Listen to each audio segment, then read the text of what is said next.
Ah, vamos a iniciar con este tema, pero antes de iniciar vamos a hacer lo que todo cristiano tiene que hacer, y es hablar con Dios para pedir la dirección divina del Espíritu Santo. Así que vamos a orar, yo me voy a poner de rodillas para poder iniciar con este maravilloso tema. Oremos. Querido Padre, querido Dios, gracias te damos, mi Señor, mi Dios, gracias te doy, Padre, por darme la oportunidad y el privilegio de poder ser un mensajero tuyo, de poder ser el instrumento que tú has escogido para poder impartir este mensaje celestial, este mensaje tan puro, tan enriquecedor, Señor. Gracias te doy, Padre. No soy digno de estar aquí. Tú conoces mis faltas, mis errores, mis defectos, incluso aquellos que yo no puedo ver.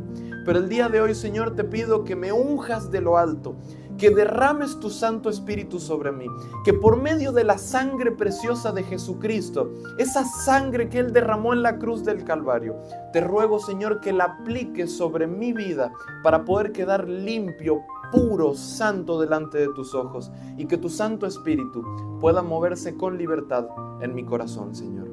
Habla tú a tu pueblo, habla tú a tu iglesia, que tu Santo Espíritu lleve tu palabra, Señor, y atravese todas las pantallas hasta llegar a los corazones que nos están viendo a través de los medios. Bendice a aquellos que la van a ver en un futuro, Señor. Bendice este mensaje, que sea una semilla, Señor, que caiga en un terreno fértil, que al menos una persona, Señor, pueda ser convertida, pueda ser, Señor, restaurada, pueda ser transformada, Señor, por medio de este mensaje.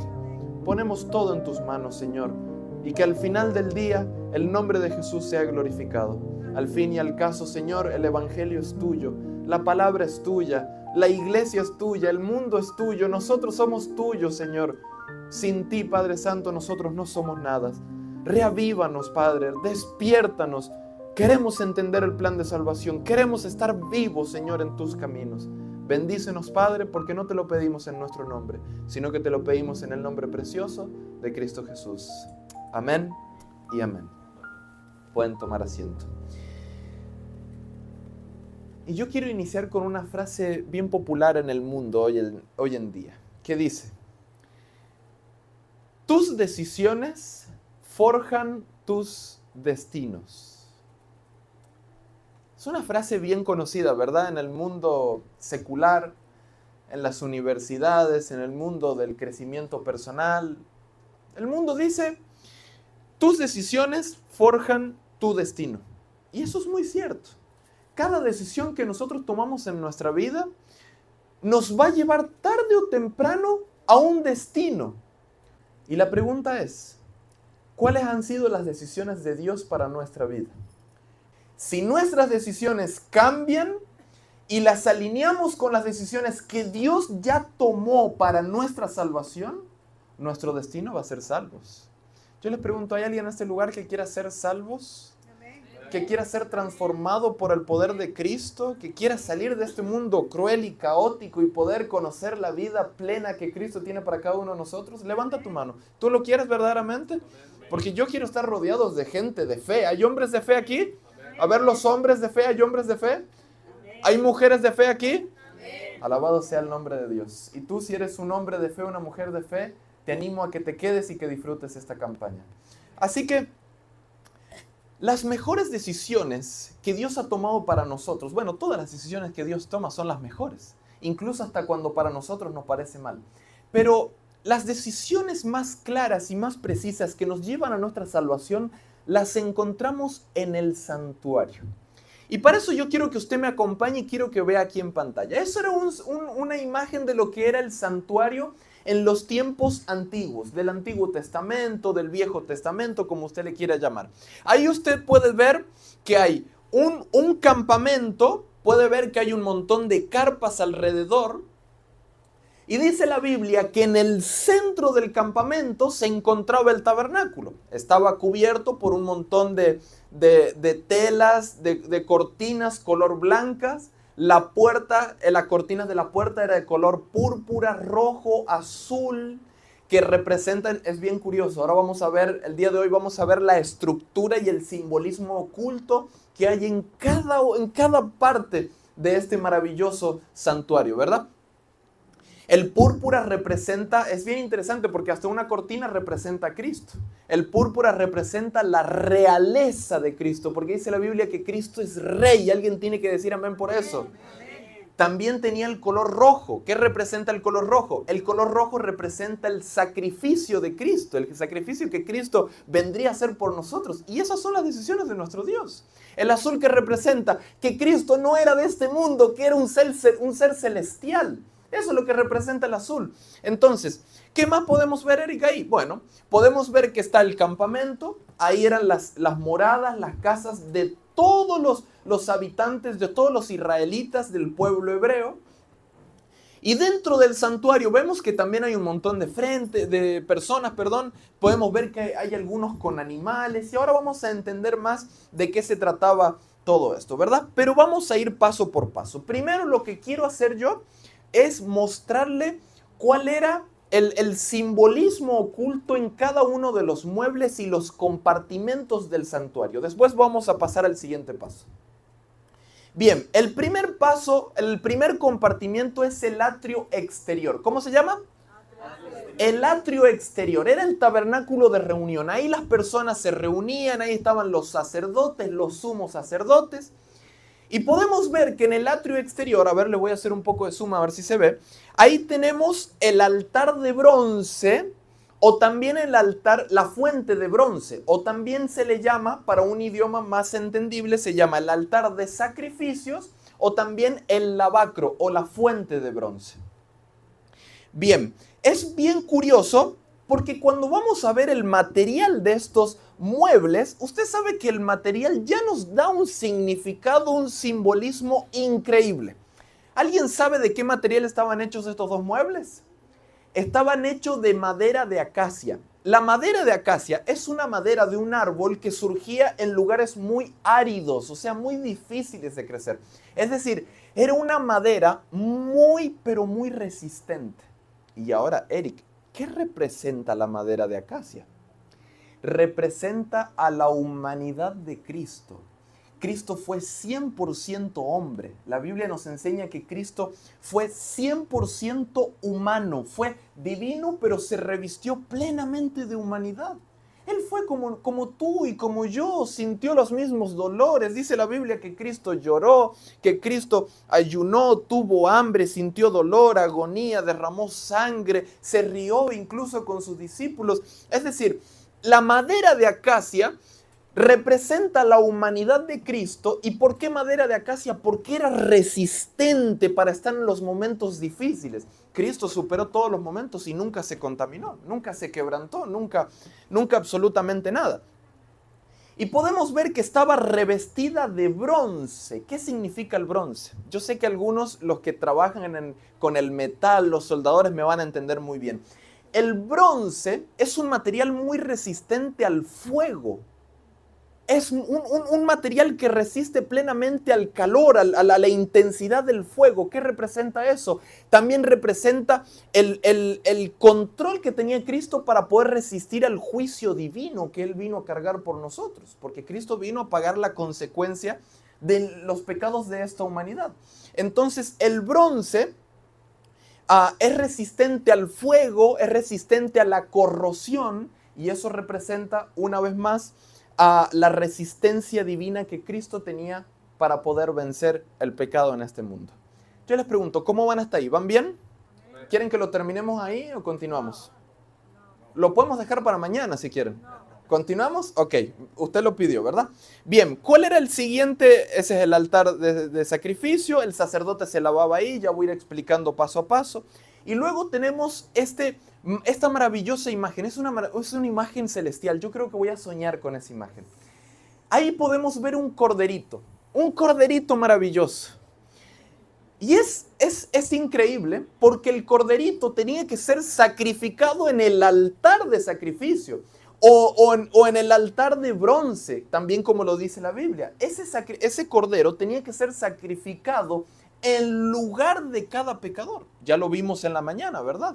Cuando el pecador quería aceptar el perdón de Dios, ¿qué tenía que hacer? Llevar un cordero delante de Dios, tenía que sacrificarlo, colocar su mano en la cabeza, confesar los pecados, sacrificarlo y la sangre caía en un recipiente. Ahora voy a explicar más todo ese procedimiento. Pero bien, la pregunta es, vamos a ver Levítico, vamos a ver qué dice la palabra de Dios al respecto. Levítico capítulo 1, lea conmigo, dice, si su ofrenda fuere holocausto vacuno, macho sin defecto, lo ofrecerá. De su voluntad lo ofrecerá a la puerta del tabernáculo de reunión. Yo les pregunto, ¿dónde era la puerta del tabernáculo de reunión? ¿En el atrio? ¿El atrio exterior? Sí, era en el atrio. ¿Qué más dice? Delante de Jehová, versículo 4. Y pondrá su mano sobre la cabeza del holocausto o del animal y será aceptado para expiación suya. ¿Qué significa expiación? Para quitar el pecado, para extirpar el pecado, para retribuir el pecado que estaba en el hombre. Y ahora la pregunta es, si un animalito como un cordero tenía que morir en lugar nuestra, ¿a quién representa ese animalito? Bueno, representa a Cristo Jesús. Miren lo que dice 1 de Pedro capítulo 1, 18 en adelante. Dice, sabiendo que fuisteis rescatados de vuestra vana manera de vivir, la cual recibisteis de vuestros padres, no con cosas corruptibles, no con cosas pasajeras como oro o plata, sino con la sangre preciosa de Cristo. Quiero que lea esta parte conmigo. ¿Qué es lo que dice? ¿Sino con qué?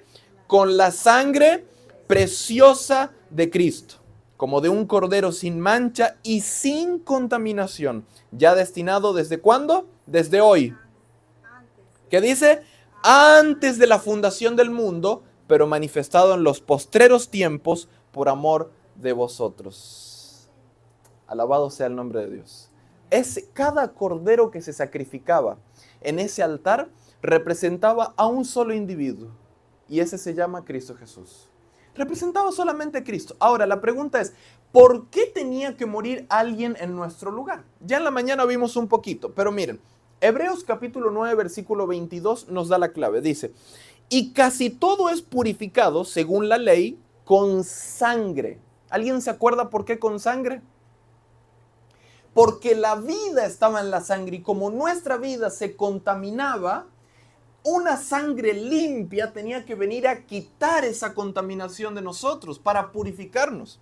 Y continuemos leyendo, sin derramamiento de sangre no se hace remisión de pecados. No se hace remisión. Es decir, tenía que haber derramamiento sí o sí de una sangre inocente para que nosotros no muramos, porque si no el pecado caía sobre nosotros. Entonces, ese cordero es la representación máxima de Cristo. Nadie podía ser salvo en el antiguo pacto con todo este sistema, este ritual que se hacía de sacrificios. Nadie podía ser salvo si no había muerte de cordero. Y de la misma manera se trata ahora en el nuevo pacto. Nadie podrá ser salvo del pecado si no acepta la sangre de ese Cordero eterno llamado Cristo Jesús que murió por nosotros. Necesitamos aceptar ese Cordero, la gracia divina de Dios para poder ser salvos. El ser humano tenía que aceptar la sangre de ese Corderito y nosotros tenemos que aceptar la de Cristo. Ahora, vamos a seguir entendiendo el compartimento del tabernáculo. ¿Qué sigue? El lugar santo. Luego del atrio exterior, que estaban los dos muebles, luego vemos el lugar santo. El lugar santo podemos ver que tenía, todo el tabernáculo estaba dividido en dos. Podemos ver que el primer compartimento es el lugar santo y luego el lugar santísimo. Ahora voy a ir explicando los dos. En el lugar santo habían tres muebles. Número uno, discúlpame, se me cambió la imagen. Número uno, tenemos del lado norte la mesa con los panes de la proposición. Del lado sur del lugar santo tenemos el candelero de oro. Y del siguiente lado, enfrente del velo, tenemos al altar de incienso. Ahora, la pregunta es, ¿qué representa cada uno de ellos? Cuando nosotros vamos a ver el candelero, vemos que tenía 7 brazos. Y eso, el sacerdote entraba y lo llenaba con aceite de oliva. Ahora lo vamos a ir viendo. Cada mañana y cada tarde. Y vamos a ver que todo tenía un simbolismo maravilloso, extremadamente maravilloso. La pregunta es, ¿qué representa el candelero? Ya dijimos que las telas del santuario representaban a Cristo. Ya dijimos que el velo de la entrada representaba a Cristo. Ya dijimos que el altar de sacrificio representaba a Cristo. El material también representaba a Cristo. El lavacro o la fuente de bronce representaba a Cristo. Incluso hay algo que no les dije. El material de la fuente de bronce era un material que estaba hecho de unos metales que estaban tan pulidos, esos metales, esto lo dice la Biblia, que estaban tan pulidos que resplandecían como un espejo, y eran metales que los tenían las mujeres que se iban y presentaban sus sacrificios también en el santuario. Ahora, si todos los muebles, incluso los materiales, representaban a Cristo, ¿usted no cree que este candelero también va a representar a Cristo? Yo creo que sí. Acompáñenme a leer Juan capítulo 8, verso 12. Dice, otra vez Jesús les habló diciendo, yo soy, lea conmigo, la luz del mundo. Y sigue leyendo, el que me sigue no andará en tinieblas, sino que tendrá la luz de la vida. Alabado sea el nombre de Dios. Entonces, ¿qué representaba el candelero? También representaba a Cristo. Cristo como la luz del mundo, ¿verdad? Ahora, preste mucha atención a lo que voy a decir. El candelero, para que emanara luz, tenía que tener aceite. ¿Qué representará ese aceite? Vamos a verlo ahora con la palabra de Dios. En Zacarías capítulo 4, versículo del 1 al 6 dice, volvió el ángel que hablaba conmigo y me despertó como un hombre que es despertado de su sueño. Y me dijo, ¿qué ves? Respondió, he mirado y he aquí un candelero todo de oro, con un depósito encima y sus 7 lámparas o sus 7 brazos encima del candelero y sus 7 tubos para las lámparas que están encima de él. Y junto a él 2 olivos, el uno a la derecha del depósito y el otro a la izquierda. Versículo 4. Proseguí y hablé diciendo, aquel ángel que hablaba conmigo, ¿qué es esto, Señor mío? Y el ángel que hablaba conmigo respondió y me dijo, ¿no sabes qué es esto? Y dije, no, Señor mío. Entonces respondí y me habló diciendo, esta es palabra a Zorobabel, que dicen, no con ejército ni con fuerza, y lee porque ahora viene lo importante, sino con mi espíritu, ha dicho Jehová de los ejércitos. ¿Qué representa ese olivo, ese aceite que se ponía en el candelero? El Espíritu Santo, el Espíritu de Dios. Ahora, si todos estos muebles, incluyendo ahora el candelero, representaban a Cristo, dicho sea de paso, ahora dentro del tabernáculo los materiales cambiaban un poco. El candelero estaba cubierto de oro. ¿Qué representa el oro? La realeza de Cristo, la gloria de Cristo, la divinidad de Cristo, que Cristo venía del cielo, que era un ser santo, puro, perfecto. Y yo me pregunto, si estos muebles todos representaban a Cristo, ¿usted cree que la mesa de los panes de la proposición no tendrá algo que ver también con Jesús? Bueno, ahí puede ver usted la mesa del lado norte del santuario. Podemos ver que se encontraba 12 panes, los 12 panes de la proposición, 6 de un lado y 6 del otro. También de madera de acacia, representando a la humanidad de Cristo, cubierta de la gloria de Cristo, que es el oro.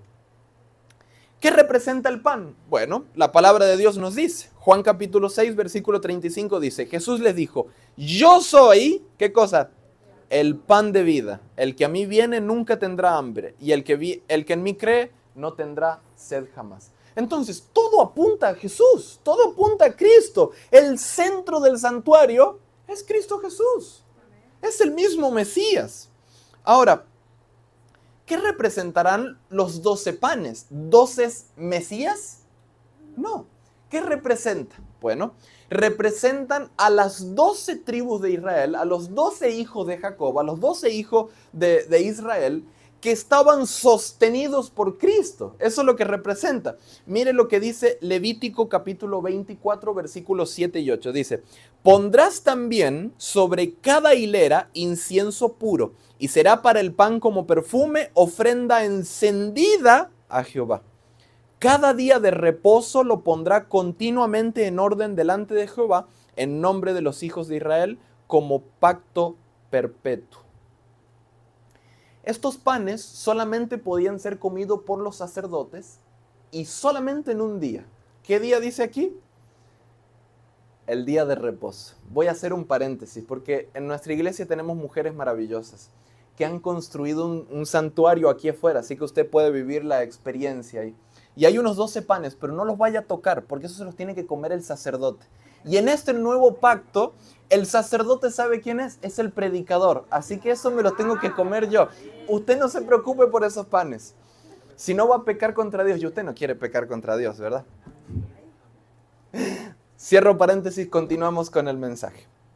Ahora, entonces, la mesa, ¿a quién representaba? Quiero escucharlo de su parte. ¿A quién representaba? ¿Y los panes? A las 12 tribus de Israel. Ahora, ¿será que el altar de incienso también tiene algo que ver con Cristo? Yo creo que sí. Y es bien curioso porque el altar de incienso, la ubicación que se encontraba era delante del velo. Y el velo que dividía el lugar santo del lugar santísimo era la puerta de acceso a donde estaba el segundo compartimiento, que era el lugar santísimo. Ahora vamos a seguir experimentando y vamos a entender por qué tenía esa ubicación. ¿Qué representará el altar de incienso? También de madera de acacia, cubierto de oro, representando plenamente a Cristo. Bueno, Apocalipsis capítulo 8, versículo 3 y 4 nos dice: otro ángel vino entonces y se paró ante el altar con un, ¿qué dice? Incensario de oro, y se le dio mucho incienso para añadirlo a las oraciones de todos los santos. Yo pregunto, ¿a las oraciones de todo el mundo? ¿A las oraciones de quién? De todos los santos, los hijos de Dios, sobre el altar de oro que estaba delante del trono. Y de la mano del ángel subió a la presencia de Dios el humo del incienso con las oraciones de los santos. Que el altar de incienso, según lo que nos dice la palabra en lo que acabamos de leer, estaba delante del velo, quiere decir que estaba delante del trono de Dios. ¿Qué quiere decir? Que las oraciones de los santos llegan a Dios, llegan al trono de Dios por medio de los méritos de Cristo. ¿Por qué? El humo que se subía, que representaba nuestras oraciones. Pero ¿cómo era que tenía que subir ese humo? ¿Subía solamente por subir? No. El sacerdote tenía que agarrar incienso y colocarlo en el altar de incienso y quemarlo ahí. Y cuando se quemaba todas las mañanas y todas las tardes, era cuando subía ese humo. Es decir, nuestras oraciones, escuche bien lo que voy a decir, porque yo sé que es un hombre de fe y usted clama a Dios día y noche. Tus oraciones, querido amigo, llegan al trono de Dios, sí llegan al trono de Dios, siempre y cuando tus oraciones vayan con los méritos de Jesucristo. Porque el incienso, ¿a quién representa? Al mismo Cristo.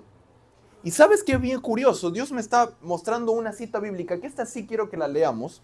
Proverbios capítulo 28.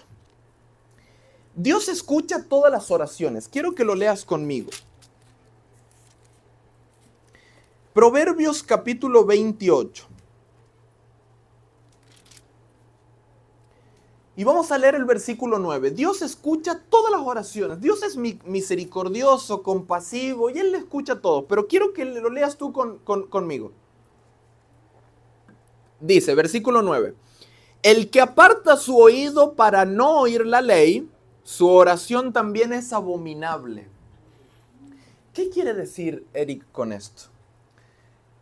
Que aquel que aparta su oído, ahí no dice cumplir, ahí dice el que aparta su oído, el que rechaza la ley de Dios, el que rechaza la santa ley de Dios. ¿Sabes qué dice Pablo? Que la ley de Dios es santa. Yo le pregunto, ¿Dios es santo? Sí, la Biblia dice que la ley también es santa. El mandamiento es santo, es justo y es bueno.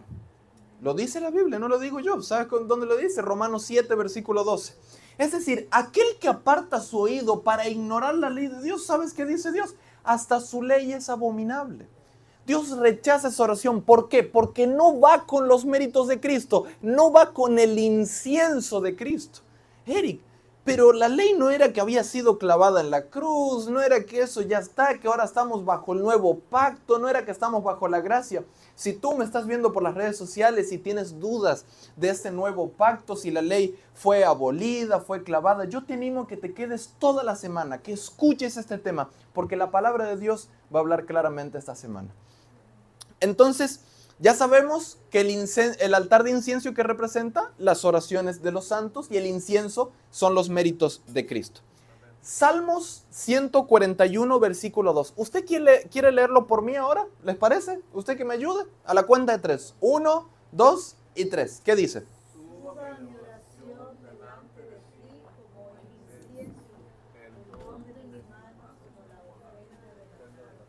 Suba mi oración delante de ti, dice el salmista, como el incienso, el don de mis manos como la ofrenda de la tarde. ¿Qué representa el incienso? Los méritos de Cristo y las oraciones de los santos.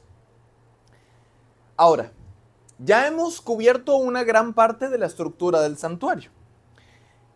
Ahora quiero compartirles quién era la persona encargada de entrar a este lugar. Y ese era el sacerdote. Esa persona que ustedes pueden ver ahí es el verdadero sacerdote, según lo que nos dice la Biblia. Y el sacerdote tenía una ropa muy particular. Y usted sabe que la ropa del sacerdote también nos da un significado bien interesante. Primero, el sacerdote estaba vestido con unas túnicas blancas. Tenía un cinto bordado, tenía una mitra en su cabeza. Y debajo de las vestiduras de lino tenía un pantalón también de lino. Y usted sabe que todo representa a Cristo. La mitra significa un pensamiento santo, pureza de pensamiento, justicia de pensamiento. El cinto bordado representa un servicio activo que el sacerdote tenía exclusivamente para Dios. La mitra, consagración, como lo dije recién, una mente activa para Dios, y los pantalones representan modestia y pureza. El blanco representa la pureza de Cristo, la justicia de Cristo, la santidad de nuestro querido y buen Salvador Cristo Jesús. Levítico capítulo 1, versículo 5 dice: entonces degollará el becerro en presencia de Jehová, y los sacerdotes, ahora viene la tarea del sacerdote, hijos de Aarón, ofrecerán la sangre y la rociarán alrededor sobre el altar, el cual está a la puerta del tabernáculo de reunión. Vamos a hacer un pequeño repaso para ir entendiendo la estructura y el procedimiento. Cuando un pecador quería recibir el perdón de Dios, yo le pregunto, ¿hay alguien que quiera recibir la gracia de Dios, el perdón de Dios en este lugar? ¿Sí? Imagínense esto. El pecador lo que tenía que hacer era ir y entrar con un cordero del año limpio, todo representaba a Cristo, al atrio, tenía que pararse frente al altar de sacrificio, poner la cabeza en el cordero, sacrificar, confesar los pecados, sacrificarlos, y el sacerdote agarraba el recipiente donde caía la sangre, la derramaba alrededor del altar de sacrificio, colocaba un poco de sangre en los cuernos del altar, y luego la grosura del animal, los restos del animal, eran quemados ahí como ofrenda de gratitud a Dios. Y luego el sacerdote iba hacia el lavacro o la fuente de bronce, se lavaba las manos, se lavaba los pies para poder entrar al lugar santo. El agua representa también a Cristo como el agua de vida. El agua representa también al Espíritu Santo que purifica, que limpia, que lava. Es decir, el sacerdote se limpiaba, entraba al lugar santo. Y presten mucha atención, el sacerdote untaba la sangre y la asperjaba en el velo. Ahora vamos a ir entendiendo más esa parte. Ese era el trabajo del sacerdote. Aparte de eso, el sacerdote también llevaba un trabajo más profundo que ahora vamos a ir entendiendo. Pero miren lo que nos dice Hebreos. Hebreos capítulo 5, del 5 en adelante dice: así tampoco Cristo se glorificó a sí mismo, haciéndose sumo sacerdote. Interesante, Cristo fue sumo sacerdote, lo que dice aquí, ¿verdad? ¿Qué más dice? Sino el que le dijo, tú eres mi hijo, yo te he engendrado hoy. Versículo 6. Como también dice en otro lugar, tú eres, ¿qué cosa? Sacerdote para siempre según el orden de Melquisedec.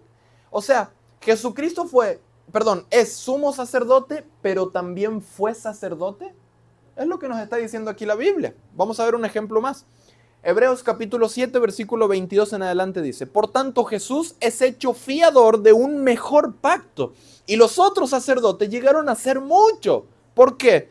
Debido a que por la muerte no podían continuar. Mas hablando de Jesucristo, por cuanto permanece, ¿por cuánto? Para siempre. Tiene un sacerdocio, ¿cómo lo dice? Inmutable, que nadie lo puede mover. por lo cual puede también salvar perpetuamente para siempre a los que por él se acercan a Dios, viviendo siempre para interceder por ellos. Alabado sea el nombre de Dios.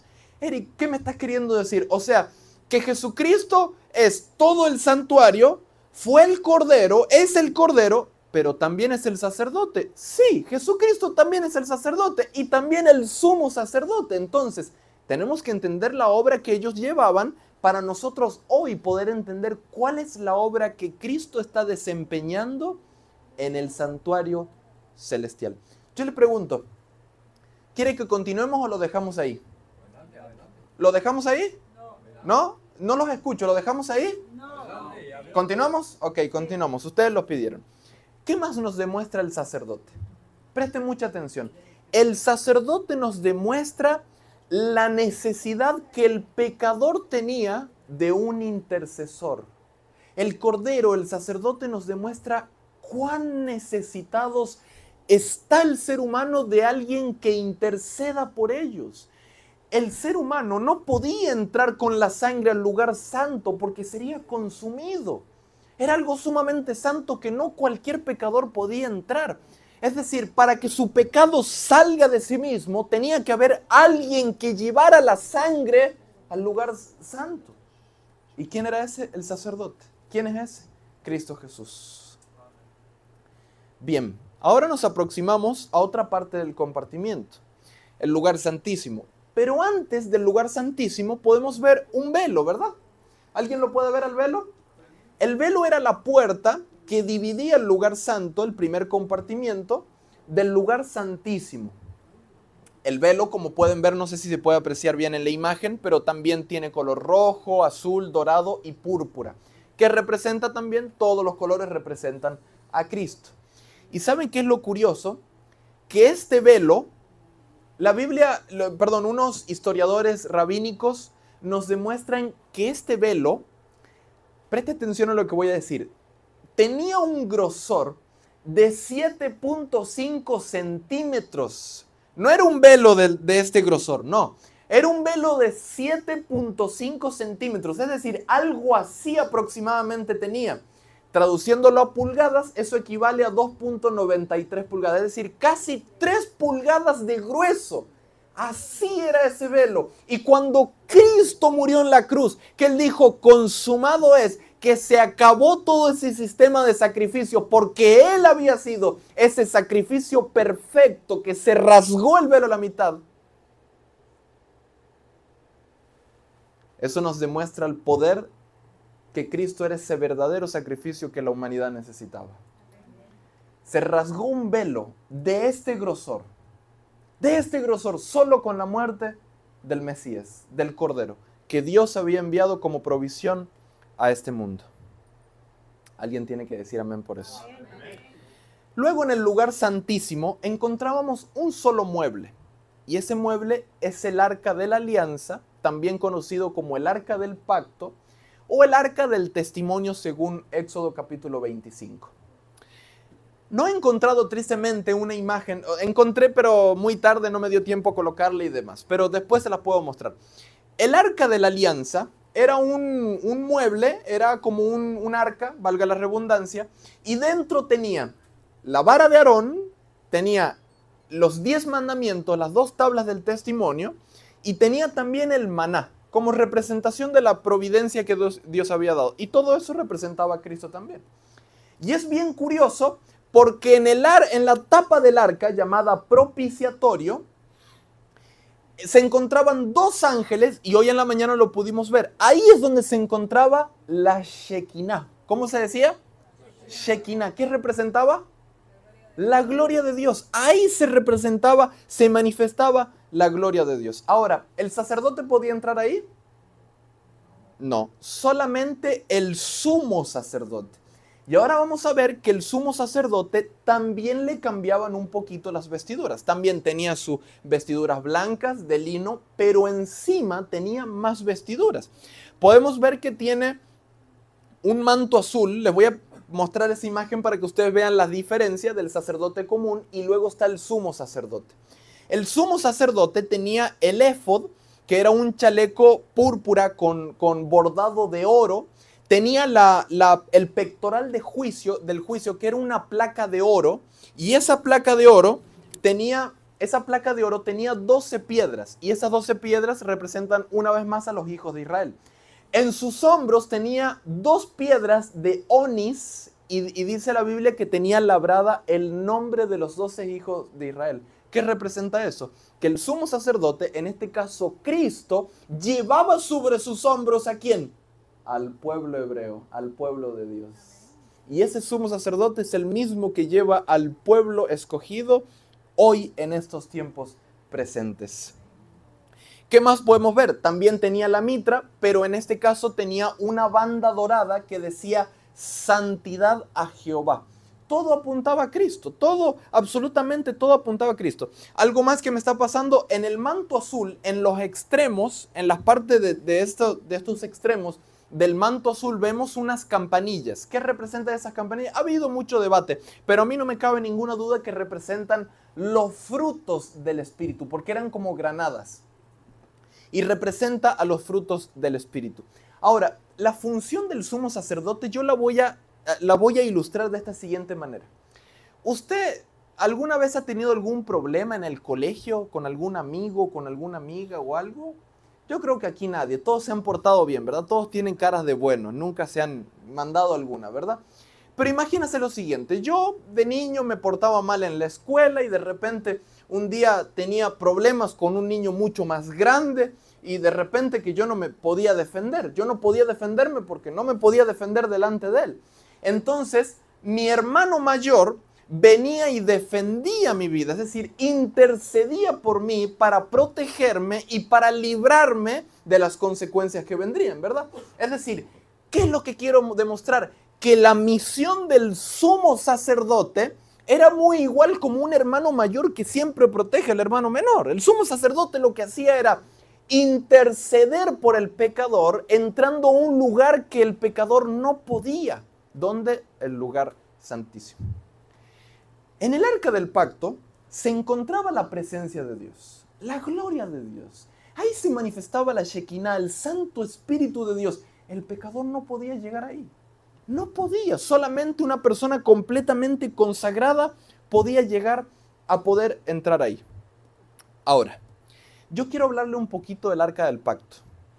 Un poquito porque es bien interesante lo que la Biblia dice al respecto. El Salmo capítulo 89, versículo 14 dice: justicia y juicio son el cimiento de tu trono.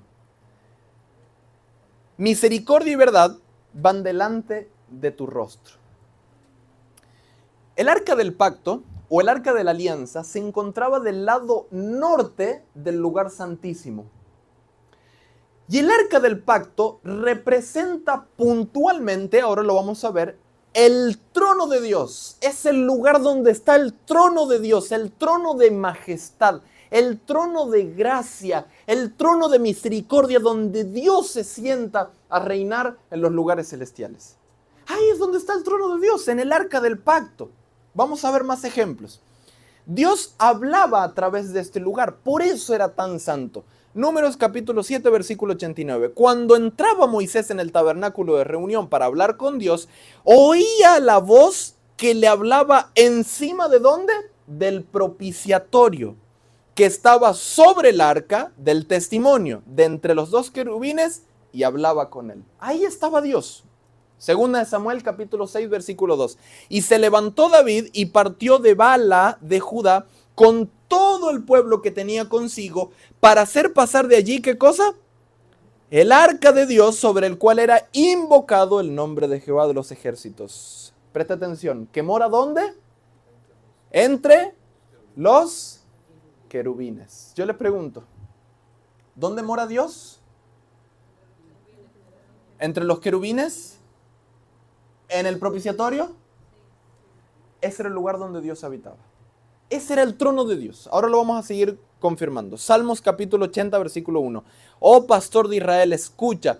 Tú que pastorea como ovejas a José, que estás entre querubines. Resplandece, dice el salmista. Isaías capítulo 37, versículo 16. Jehová de los ejércitos, Dios rey de Israel, que moras entre los querubines. Solo tú eres Dios de todos los reinos de la tierra. Tú hiciste los cielos y la tierra. Y ahora yo quiero que presten mucha atención. Quiero que se despierten. En este momento, si usted estaba medio durmiendo, quiero que se golpee un poquito la cara, así que se despierte, porque ahora vamos a confirmar que literalmente era el trono de Dios. Isaías capítulo 14, versículo 13, es una cita bien conocida, pero quiero que la lea conmigo. Leámoslo todos a la cuenta de 3. 1, 2 y 3. Tú que decías en tu corazón, subiré al cielo en lo alto, junto a las estrellas de Dios, y ahora viene lo importante, levantaré, que dice, mi trono, y en el monte del testimonio me sentaré a los lados del norte. Esta cita es bien conocida, ¿verdad? ¿De quién está hablando ahí la escritura? De Satanás, de Lucifer, el ángel caído. ¿Qué fue lo que dice aquí la escritura que hizo Satanás? Que dice, subiré al cielo junto a las estrellas, quiere decir junto a los ángeles de Dios. Levantaré mi trono, dice, es decir, Satanás quería ¿qué cosa? Tener el trono de Dios, usurpar el trono de Dios. ¿En dónde? En el monte del testimonio. ¿Y dónde dice que estaba el monte del testimonio? A los lados del norte. Yo le pregunto, ¿dónde estaba el arca del pacto? A los lados del norte. ¿Se da cuenta? El arca de la alianza representa puntualmente el trono de Dios aquí en la tierra. La palabra propiciatorio es bien interesante porque significa kaporet en hebreo. ¿Cómo significa? ¿Cómo se dice? Kaporet. La palabra kaporet representa propiciatorio, valga redundancia, pero significa cubre expiatorio, cubre arca, y también significa asiento de misericordia, asiento de gracia. ¿Sí está escuchando bien la expresión, no? Asiento. Yo le pregunto, ¿el trono tiene un asiento? El arca del pacto, querido hermano, representa el trono de Dios. El Salmo 89, 14, ¿qué es lo que dice? Justicia y juicio es el cimiento de tu trono. Misericordia y verdad van delante de tus ojos, dice el salmista. ¿Qué es lo que representa? Que la justicia de Dios es la base del trono celestial donde Él ejerce su reino. ¿Sabes qué es lo interesante del santuario? Que toda la estructura del santuario giraba en torno a la Shekinah, a la gloria de Dios. Todo apuntaba a eso. El sacerdote, el cordero, los animales, los muebles, todo apuntaba a la Shekinah, que era el centro, la gloria de Dios, y todo apuntaba al mismo Cristo. Ahora, esta cita no la vamos a leer. Yo quiero leerles ahora esta cita, pero yo quiero que me presten mucha atención. ¿Sí me está siguiendo, verdad? ¿Quiere que lo dejemos ahí? Si usted se está durmiendo un poco, lo dejamos ahí, lo seguimos otro día. Si usted quiere, lo seguimos. Lo dejo en sus manos. ¿Qué dice usted? Sígalo, hermano, sígalo. Lea conmigo. A la cuenta de 3. 1, 2 y 3. ¿Qué dice? Oh Dios, santo es tu camino. ¿Qué Dios es grande como nuestro Dios? Pero usted sabe que esta cita bíblica ha sido tema de estudio teológico durante muchos años. Porque la versión King James Version, que es una versión muy parecida a la Reina Valera, pero en inglés, dice otra cosa. Yo traducí la cita y dice, presta atención, tu camino, oh Dios, está ¿en dónde? En el santuario. ¿Quién es un Dios tan grande como nuestro Dios? ¿Sí notan la diferencia? Es decir, ¿qué es lo que nos está diciendo la Escritura aquí? Presta mucha atención. El santuario era el centro del plan de salvación. Pero ¿qué más nos dice? Que es el camino a Dios. Es el camino de salvación. Es el camino que el pecador tenía que transitar para poder llegar hacia el trono de Dios, hacia el trono de gracia. Sí, es lo que dice el salmista. Es decir, si hay un camino para poder llegar a Dios, ¿hay alguien en este lugar que quiera caminar ese camino para poder llegar a Dios? Alabado sea el nombre de Dios. Juan capítulo 14, 6 nos confirma eso. Jesús, ¿qué dijo? Yo soy el camino, la verdad y la vida. Nadie viene al Padre si no es a través de mí. Apocalipsis capítulo 14, antes de iniciar el mensaje de los 3 ángeles, miren lo que dice aquí Juan. Estos son los que no se contaminaron con mujeres, pues son vírgenes. Estos son los que, presta atención, siguen, ¿a quién? Al Cordero por donde quiera que va. Alabado sea el nombre de Dios. O sea, ¿qué es lo que nos está diciendo la Biblia? Que Dios tiene un pueblo, escúchame bien, que Dios tiene un pueblo que sigue al Cordero por todo su camino, sigue a Jesucristo y este pueblo llega al trono de Dios. Es decir, el pecador que quiere recibir la gracia de Dios tiene que caminar este camino. Ahora yo le pregunto de nuevo, ¿hay algún pecador aquí que quiera caminar este camino de gracia hasta llegar a Dios? Esta semana vamos a ir entendiendo más de ese camino, así que no se pierda ninguna transmisión de estos siguientes días. Ahora, ya para irnos acercando al final, vamos a ver cuál era el recorrido del creyente. ¿Les parece bien? Porque necesitamos entender el camino, ¿verdad? Venía el pecador con el corderito en el antiguo pacto, entraba al atrio, se lo presentaba, el sacerdote lo miraba y decía, es un corderito gordito del año, no tiene mancha, no tiene defecto, es decir, no está quebrado, no le falta un testículo, ni una pata, ni una oreja, nada, está perfecto, bien, está aceptado. Venía el pecador, agarraba con un cuchillo, probablemente de piedra, le ponía la mano en la cabeza, confesaba su pecado a Dios, oraba a Dios, degollaba ese cordero, la sangre caía en un recipiente, venía el sacerdote, la asperjaba alrededor del altar de sacrificio, con su dedo la expresaba en los cuernos del altar y luego iba y se lavaba él, lo dejaba a un costado, el sacerdote se lavaba, entraba en el lugar santo y ¿qué es lo que hacía el sacerdote ahí? Iba y la asperjaba en el velo. El pecado era transferido del pecador en la sangre del cordero adentro del santuario. Grábese ese proceso, porque esta semana vamos a ir entendiendo más cómo es que Dios quita el pecado de nuestra vida. Porque la gracia de Dios, mi querido hermano, no aprueba tu pecado. Y eso te lo digo para ti que nos ves en las redes sociales. La gracia de Dios no se trata de que Dios aprueba tu pecado. No, Dios es misericordioso y sabe que eres pecador.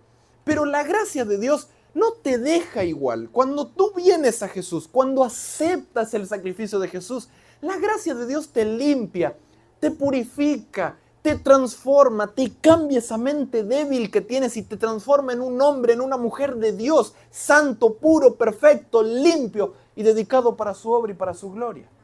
Eso es lo que hace Jesús, eso es lo que hace la gracia de Dios. Y la forma en la que se hacía en el antiguo pacto era de esta manera, con este rito. Ahora, en Hebreos capítulo 11, 6, lean conmigo, dice, de esta forma el pecador tenía que llegar a Dios, pero sin fe es imposible agradar a Dios, porque es necesario que el que se acerca a Dios crea que le hay y que es galardonador, que es bendecido de los que le buscan. El pecador tenía que venir con fe, no es que tenía que venir, ay Señor, te entrego esto. No, tenía que venir con fe. Y de la misma manera tú y yo hoy tenemos que decir, Señor, yo te acepto en mi corazón. Yo te acepto, yo tengo estos traumas mentales, yo tengo estas deficiencias, yo tengo esta tristeza, esta angustia, estos problemas, pero yo vengo con fe a ti porque hoy el hermano Eric me dijo que la gracia de Jesús purifica, transforma, limpia, renueva, restaura. Querido hermano, hay poder en la sangre de Jesús. La sangre de Jesús cuando toca tu vida no te puede dejar igual. Tú no puedes ser el mismo hombre si Cristo vive en tu vida. Tú no puedes ser la misma mujer si Cristo entra en tu vida.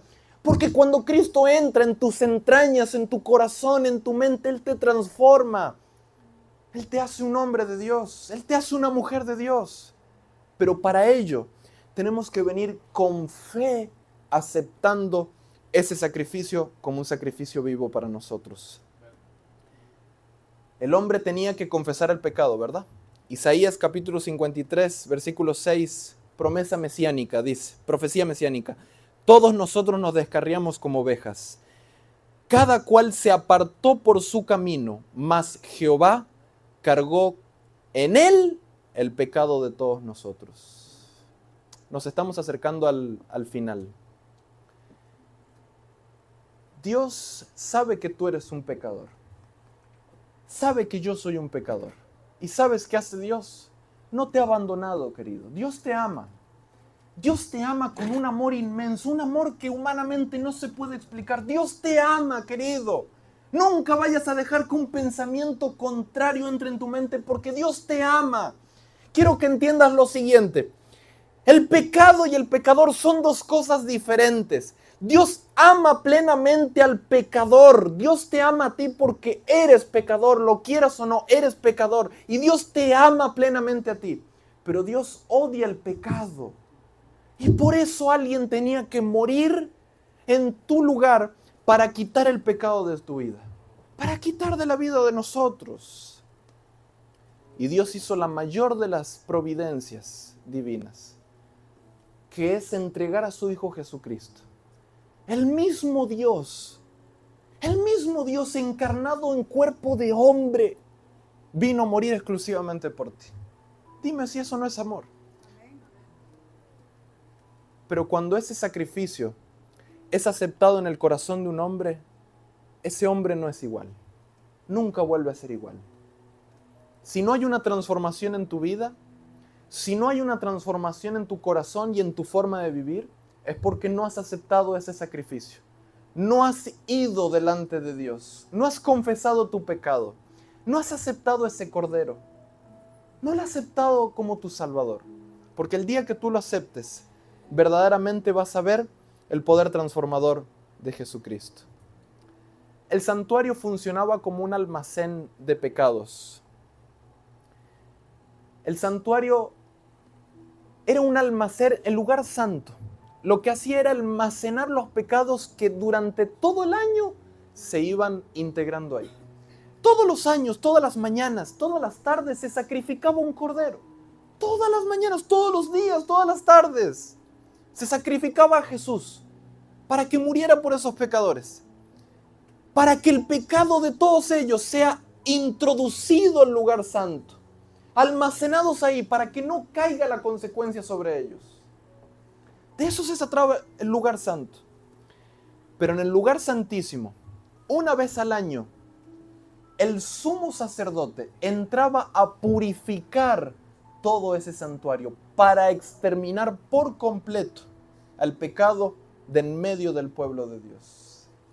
¿Y sabes qué es lo curioso? Que de la misma manera, hoy Jesucristo está intercediendo en los cielos para quitar el pecado de en medio de nuestras vidas.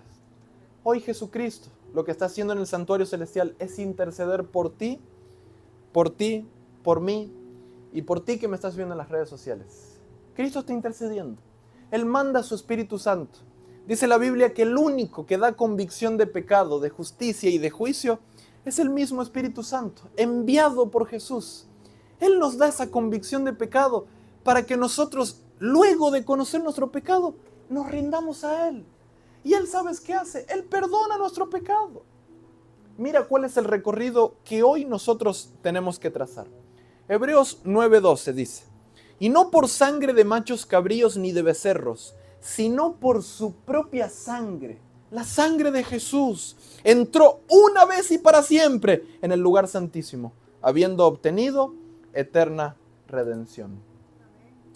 Juan 3:16, porque de tal manera amó Dios al mundo, que ha dado a su Hijo unigénito como provisión, para que todo aquel que en Él crea no se pierda. Dios no quiere que te pierdas, entiéndelo, querido. Pero el pecado te va a destruir. El pecado te va a matar, te va a destruir por completo. Acepta a Jesús hoy. Tú puedes ser un hermano que vienes a la iglesia cada sábado. Tú puedes ser un hermano que vienes a la casa de Dios regularmente, pero quizás no has aceptado a Cristo verdaderamente. Cristo es el único que puede extirpar el pecado de nuestras vidas. Él es el único.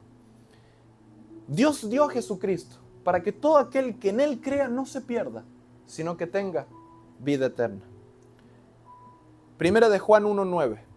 Si confesamos nuestros pecados, Él es fiel y justo para condenar nuestros pecados, dice. Para perdonar tu pecado, querido hermano. Él perdona tu pecado. No abuses de su perdón. No abuses. Confiésalo y busca esa transformación, porque en Él sí encontramos ese poder. Alabado sea el nombre de Dios. No estamos perdidos, hermano. Hay alguien que está intercediendo por nosotros. Y dice el final del texto: perdonar nuestros pecados y limpiarnos de toda maldad. Romanos 5:1. Justificados, pues, por la fe, tenemos paz para con Dios por medio de nuestro Señor Jesucristo. Esta es la obra que está haciendo Cristo en el santuario. Eso es lo que Cristo está haciendo por ti y por mí. Dime si eso no se llama amor. Eso es lo que Cristo está haciendo por nosotros. Hebreos 7:25. Por la cual puede también salvar perpetuamente a los que por Él se acercan a Dios, viviendo para siempre para interceder por ellos. Y la pregunta es, ¿qué vas a hacer? ¿Qué vas a hacer con tu vida? ¿Vas a seguir dejando que Cristo interceda por el predicador, ayude al predicador, bendiga al pastor, bendiga al líder, bendiga a la hermana? Te vas a quedar viendo cómo la gloria de Dios se manifiesta en otros, cómo el poder de Dios, querido, se manifiesta en la vida de otros que sí se entregan a Él. Te vas a quedar viendo, o vas a seguir contaminado en la inmundicia del pecado. Usted sabe que todos somos pecadores, no hay ni uno más que otro. Todos somos pecadores. ¿Sabes cuál es la diferencia de uno con el otro? Es que hay algunos que entregamos plenamente nuestras vidas a Dios, que depositamos nuestra confianza en Él, nuestra fe, que cada mañana decidimos reclamar esa sangre que purifica, que cada mañana decidimos: Señor, entra en mi vida, derrama tu sangre preciosa sobre mi mente, sobre mi corazón, purifica mi pensamiento, purifica mi manera de vivir, purifica mi caminar. Esa es la diferencia de los unos con los otros. Todos somos pecadores, pero hay algunos que aceptamos diariamente el sacrificio de Jesús en nuestra vida. Esa es la diferencia. El santuario, mi querido hermano, es el camino que nos lleva al trono de Dios, al trono de gracia. La gracia de Dios no permite el pecado en tu vida. ¿Sabes qué dice la Biblia? Que todo lo que no proviene de fe es pecado. ¿Te sientes triste, angustiado? ¿Sabes cómo se llama eso? Se llama pecado. Así se llama. Se llama pecado. Pero cuando tú decides caminar con Jesús, cuando tú decides aceptar ese Cordero, aceptar la gracia de Dios nunca te deja igual. Tenemos la certeza que la gracia de Dios está exclusivamente para perdonar nuestros pecados pasados. Pero la gracia de Dios no solo perdona tu pecado pasado. ¿Sabes qué hace la gracia de Dios? Limpia tu presente.